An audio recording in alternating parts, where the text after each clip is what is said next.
안녕하세요. 오늘은 겨울이 제철인 굴을 가지고 굴튀김을 한번 해보겠습니다. 근데 저는 이제 굴을 뜨거운 물에 살짝 데쳐서 물기를 좀 없앤 다음에 춘건피에 싸서 튀겨 보겠습니다. 굴을 씻어 보겠습니다. 이게 한 봉지 250g 짜리예요. 이거를 이 제 물에서 이렇게 한번 씻어서 건져 주세요.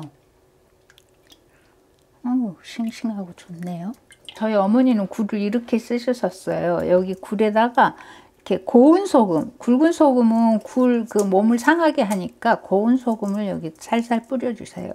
그래서 이제 소금이 좀 몸에서 녹잖아요. 그러면 이걸 이렇게 살살 해주면 그 굴 몸에 붙어 있는 나쁜 게 이렇게 떨어지는 것 같아요. 밑으로 뭐가 떨어지죠. 흐르는 물에 네, 이렇게 씻어주시면 돼요. 깨끗해졌네요. 굴을 한번 데쳐 보겠습니다. 끓는 물에 소금을 조금 넣고 물은 좀 이렇게 넉넉히 해주세요. 깨끗이 씻어 놓은 굴을 넣고 데치는 시간은 물 양에 따라서 좀 다른데 이렇게 굴을 이렇게 넣었을 때 굴이 좀 탱글탱글해진다는 그 느낌이면 될 것 같아요. 한 30초 정도면 되지 않을까요? 굴이 넉넉하게 돌아다닐 수 있도록 물 양을 좀 많이 해주세요. 좀 굴이 이렇게 탱글탱글해졌죠. 이때 이제 건져 주겠습니다. 네, 이렇게 다 데쳐진 굴을 키친타올에 놓고 물기를 좀 빼주세요.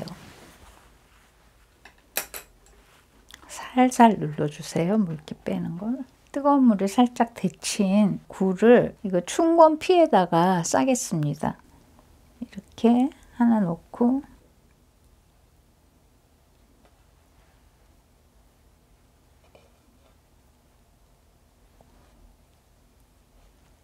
제일 끝에는 계란 흰자예요. 계란 흰자를 여기다 약간 바르면 이게 딱 붙을 거예요. 그래서 튀기기 전에 넣을 때 이렇게 붙인 부분을 아래쪽으로 가게 이렇게 놔주세요. 춘건피가 없으시면 제가 만두피를 이렇게 얇게 밀어가지고 한번 해봤거든요. 근데 그것도 괜찮았어요. 그런데 만두피보다는 춘건피에다 싼 게 훨씬 좀 바삭바삭한 그런 맛이 났어요. 그러니까 만두피 하셔도 되고 춘건피 하셔도 되는데 춘건피는 일반적으로 많이 이렇게 구하기가 쉽지 않아 가지고 그리고 이렇게 굴이 좀 작은 거 있잖아요. 작은 거는 이렇게 2개씩 넣어 주세요. 이렇게 말다 보면 춘건피가 좀 이렇게 마른 부분이 있더라고요. 마른 부분을 안쪽으로 넣어서 하시면 춘건피에 다 싼 굴을 한번 튀겨 보겠습니다. 기름이 달궈지면 기름에 좀 풍미를 더하기 위해서 마늘하고 마른 고추,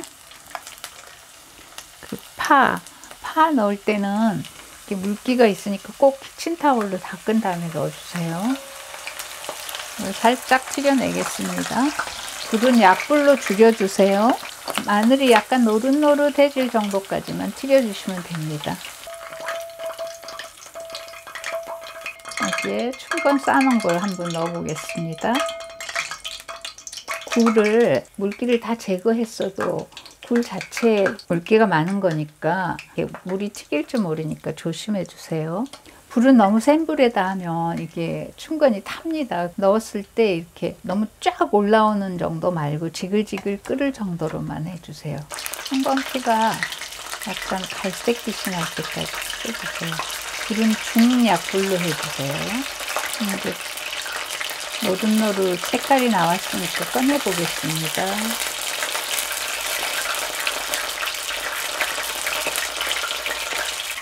기름 온도가 조금 올라오면 다시 넣어줄게요.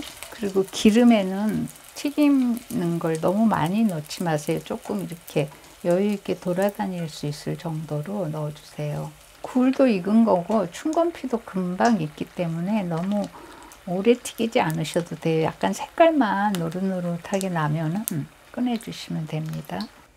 튀김은 아무래도 좀 기름에 튀겨낸 겨라서 느끼하잖아요. 그래서 자색 양파를 가늘게 잘랐어요. 그래가지고 얼음물에다 담궈 놨었거든요. 이걸 이렇게 옆에다 좀 곁들여 놔주세요.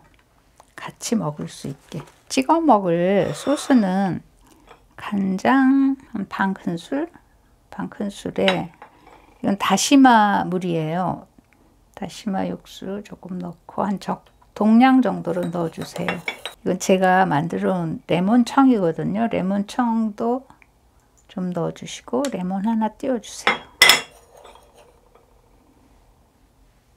자, 이렇게 해서 굴튀김을 한번 만들어 봤습니다. 좀 속이 어떻게 생겼는지 궁금하니까 제가 가위로 한번 잘라 보겠습니다. 바삭한 게 소리가 싹 나네요. 굴이 이렇게 들어있네요. 재료는 사실 간단한데 손이 좀 이렇게 춘건으로 싸는 게 손이 좀 많이 가긴 하지만 굴 제철인 겨울에 한 번쯤은 만들어 보는 걸 어떨까 싶습니다.